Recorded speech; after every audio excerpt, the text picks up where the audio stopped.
आज हम non profit organisation के अंदर फंड बेस्ड अकाउंटिंग की ट्रीटमेंट पढ़ेंगे।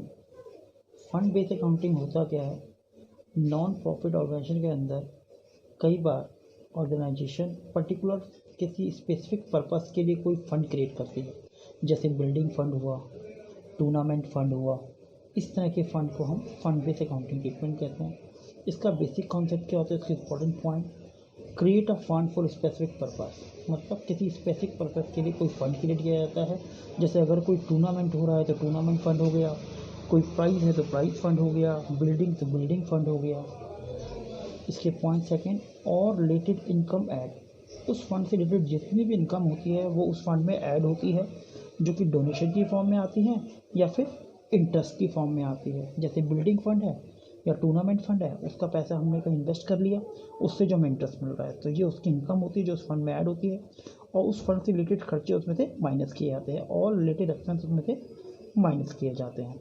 पॉइंट नंबर 4 से related, show the liabilities in the liability side of balance sheet. जो इतने भी फंड होते हैं वो बैलेंस शीट की लायबिलिटी साइड में शो किए जाते हैं, जैसे building fund, sports fund, prize fund, tournament fund etcetera. अब इसको प्रेजेंट करने के दो तरीके होते हैं। केस फर्स्ट में, अगर फंड प्लस इनकम, किसी भी चीज़ का फंड और उसमें इनकम का जो सम है वो ज़्यादा होता है उसके एक्सपेंसेस से, तो हम क्लोजिंग बैलेंस शीट के अंदर लायबिलिटी साइड में उसे इस तरह शो करते हैं। जैसे सपोज करो building fund plus donation plus interest on building fund investment, तो ये फंड हो गया और इससे रिलेटेड इनकम ऐड हो गई, और माइनस एक्सपेंसेस जो बिल्डिंग फंड में जो एक्सपेंस की है। तो इन तीनों को प्लस करके जब हम ये माइनस करते हैं तो नेट अमाउंट आउटसाइड आता है। अगर हम इसके सेकंड केस की बात करें कि जब एक्सपेंस ज़्यादा हो जाते हैं फंड और इनकम के सम से, सपोज करो प्राइस फंड दे रखा है 5 लाख, डोनेशन मिली 3 लाख, तो 8 लाख हो गई, इंटरेस्ट मिला 2 लाख, तो 10 लाख हो गई और एक्सपेंस हो गए 12 लाख। तो इस केस में एक्सपेंस में हम 10 लाख रुपए लिखेंगे और यहाँ पे नील आएगा, और जो 2 लाख ज़्यादा आ रहा है एक्सपेंस 12 लाख और 10 लाख, उसका डिफरेंस इनकम एंड एक्सपेंडिचर की डेबिट साइड एक्सपेंडिचर साइड में शो किया जाता है। तो इसमें हमने पढ़ा कि अगर केस फर्स्ट, जब फंड और इनकम ज़्यादा होती है एक्सपेंस से, या फिर एक्सपेंस ज़्यादा होते हैं फंड और इनकम से, तो हम उसकी क्या ट्रीटमेंट करते हैं। नेक्स्ट पॉइंट नंबर 6 इससे related, if there is any investment regarding the fund, उस फंड से रिलेटेड कोई अगर इन्वेस्टमेंट की जाती है तो show in the asset side of balance sheet, हम बैलेंस शीट की एसेट साइड में शो करते हैं। जैसे बैलेंस शीट है, माना प्राइस फंड इन्वेस्टमेंट है, तो प्राइस फंड इन्वेस्टमेंट यहाँ पर आएगा। फिर उससे रिलेटेड अगर कोई इनकम, एक्रूड इनकम है जो भी फंड जनरेट करती है लेकिन मिली नहीं, वो यहाँ पे आएगी। फिर डेबिट साइड में प्राइस फंड आएगा और एक्रूड इनकम का पोर्शन उसमें ऐड करेंगे। नेक्स्ट पॉइंट, फंड से related he, any expense of capital nature out of specific fund, expense on construction of pavilion की अगर बात की कि अगर हमें कैपिटल एक्सपेंडिचर कर रहे हैं, एक पवेलियन बना रहे हैं, वो पूरा नहीं बना, तो उससे रिलेटेड खर्चे कैसे ट्रीट किए जाते हैं, इसकी ट्रीटमेंट क्या होगी। जो भी वो एक्सपेंडिचर होगा वो एक तो कैपिटल फंड में ऐड होगा और पवेलियन फंड से माइनस होगा, जो कि लायबिलिटी साइड में आता है, और पवेलियन इन प्रोग्रेस जो भी पूरा नहीं बना तो एसेट साइड में शो किया जाएगा। Next point, if there is no specific fund, माना खर्चे तो हुए हैं लेकिन उससे रिलेटेड कोई फंड नहीं है, जैसे प्राइस एक्सपेंस है, प्राइस इनकम है, लेकिन उसका फंड क्रिएट नहीं किया, तो ऐसे केस में जो भी इनकम और एक्सपेंस होते हैं वो इनकम एक्सपेंडिचर अकाउंट में आएंगे। एक्सपेंडिचर साइड में प्राइस एक्सपेंस आएगा और इनकम साइड में प्राइस इनकम आएगी, क्योंकि इस केस में हमने कोई प्राइस फंड क्रिएट नहीं किया। तो ये प्राइस फंड से रिलेटेड इन्फॉर्मेशन थी। तो हमने पढ़ा कि फंड बेस्ड अकाउंटिंग हम कैसे करते हैं। अब इसके बेस पे हम क्वेश्चंस देखते हैं।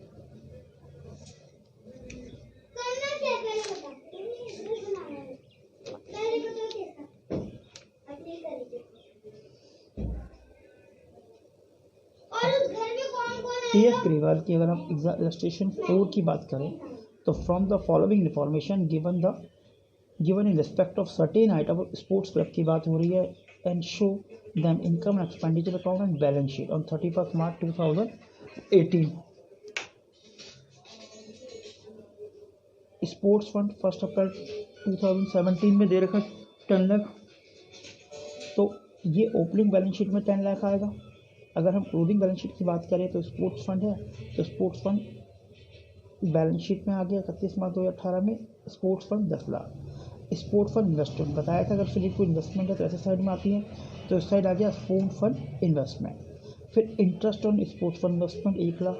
अब इस इन्वेस्टमेंट से हमें इंटरेस्ट क्रिएट हुआ है 1 लाख का, तो वो ऐड हो जाएगा interest on sports fund investment 1 lakh, क्योंकि इस फंड से रिलेटेड जो भी इनकम होगी वो इसमें ऐड होती है, हम बता चुके हैं।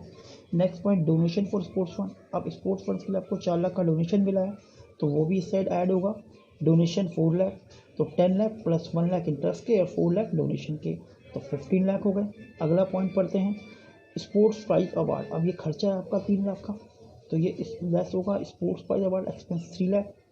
Then expense on sports event में आपने खर्चा किया 1 लाख का, तो ये भी लेस होगा। Expense on sports event 1 lakh, तो ये 3 लाख भी माइनस होगा और 1 लाख भी माइनस होगा। 11 लाख आपका नेट अमाउंट आ गया। उसके बाद जनरल फंड दे रखा है 2 लाख, जनरल फंड दे रखा है आपको 20 लाख, तो जनरल फंड भी आपका 20 लाख रुपए यहाँ आएगा।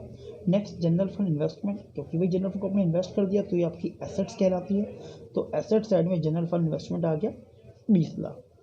Interest on general fund investment 2 lakh. अब ये जो इंटरेस्ट जनरल फंड से क्रिएट हुआ है ये आपका इस जनरल फंड में ऐड नहीं होता, क्योंकि जनरल फंड है, कोई स्पेसिफिक फंड नहीं है, तो इस कारण से ये आपका इनकम एक्सपेंडिचर की इनकम साइड में आएगा। Interest on general fund 2 lakh. तो ये हमने देखा कि अगर किसी चीज़ का फंड्स होता है और उसकी इन्वेस्टमेंट होती है तो हम उसे किस तरह ट्रीट करते हैं। एक और एग्जांपल देखते हैं, illustration 5। From the following information club show the match expense and match fund on financial statement 31 March 2017 and 2018 दे रखा है। अब इस पर अगर हम बात करें तो match expense during the year जो हुआ है वो 3 लाख का हुआ है। मैच फंड हमें गिवन है 1,70,000 का। डोनेशन फॉर मैच फंड हमें मिला है 90,000 and proceed from sale of ticket हमें मिला है 3 लाख। तो यहाँ पर अगर देखें तो मैच फंड 170 है, डोनेशन 90,000 है और 30,000, तो ये सारी इसमें ऐड होगी। और जबकि एक्सपेंस कितना दे रखा है 3 लाख। तो अगर हम इसे टोटल करें तो इस पूरे का टोटल 2,90,000 आता है, जबकि एक्सपेंस 3 लाख है। तो इस केस में हम पढ़ चुके हैं कि इसको किस तरह ट्रीट करेंगे। तो जो बैलेंस शीट बनेगी उसमें मैच फंड आ गया 1,70,000 ओपनिंग बैलेंस शीट में 31 मार्च 2017 में। अब 18 की अगर हम बात करें तो 18 में match fund 170, donation 90,000, proceed from sale 30,000 और एक्सपेंस हमारे कितने हुए थे 3 लाख। लेकिन यहाँ पे 290 है तो हम 290 एडजस्ट करके यहाँ पे नील लिखेंगे और जो 10,000 का एक्सपेंस हमारा बच गया वो इनकम एंड एक्सपेंडिचर अकाउंट की डेबिट साइड में आएगा 10,000। ये 10,000 कितना आएगा 3 लाख का एक्सपेंस था, जबकि फंड का और इनकम मिला के 290 था, तो वो डिफरेंस इसमें आता है।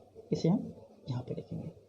अब हम बात करते हैं ना कैपिटल एक्सपेंडिचर की। अगर हम बात करें तो उसके बेस पे क्वेश्चन देखते हैं कि कैपिटल एक्सपेंडिचर को नेचर को किस तरह ट्रीट करते हैं। जैसे इस क्वेश्चन की अगर हम बात करें तो यहाँ पे रिसिप्टेंट पेमेंट में डोनेशन पर फॉलोइंग दे रखा है 10 lakh, contribution to government party दे रखा है 2 लाख, डोनेशन जनरल दे रखी है 5,000 और गवर्नमेंट पार्टी एक्सपेंस दे रखा है 2,40,000।